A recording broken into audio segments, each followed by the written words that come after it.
বিহারের জেহানাবাদে 100 কোটি টাকা খরচ করে রাস্তা তৈরি করা হয়েছে। সেই রাস্তার সৌন্দর্য এক ঝলকে আপনার তাক লাগিয়ে দেবে। ঝাঁ চকচকে পিচের প্রলেপ, গর্তহীন দীর্ঘ পথ, পথের দুধারে গাছের সারি, এক ঝলকেই মনে হবে আদর্শ রাস্তা। কিন্তু সেই রাস্তা ধরে কিছু দূর এগোলেই দেখতে পাবেন বিপদ দাঁড়িয়ে রয়েছে।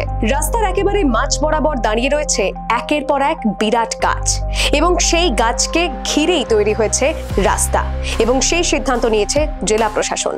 পাটনা গয়া মূল সড়কের এমনই দশা। প্রায় 8 কিলোমিটার দীর্ঘ রাস্তা চওড়া করার প্রকল্পে গাছগুলোকে রাস্তার মধ্যখান থেকে না সরিয়েই চারিদিক দিয়ে পিচ দেওয়া হয়েছে।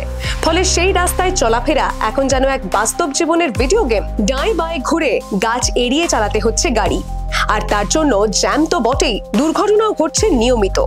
ঘটনা হলো, রাস্তা চওড়া করার সময় প্রশাসন বন দপ্তরের কাছে গাছ কাটার অনুমতি চেয়েছিল, কিন্তু তারা জানিয়ে দেয় 14 হেক্টর জমির ক্ষতিপূরণ না পেলে গাছ কাটার ছাড়পত্র দেওয়া যাবে না। সেই ক্ষতিপূরণ না দিতে পেরে প্রশাসনও এক অদ্ভুত সিদ্ধান্ত নেয়, গাছ না কেটে গাছকে ঘিরেই রাস্তা বানিয়ে ফেলে।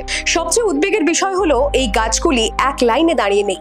তার ফলে ড্রাইভারদের গাড়ি চালাতে হচ্ছে এঁকে বেঁকে জিগজ্যাগ করে, যার ফলে দুর্ঘটনা তো ঘটছেই এবং সেই সঙ্গে চলাফেরারও অসুবিধা হচ্ছে। কিন্তু প্রশাসনের সেদিকে কোনো নজর নেই।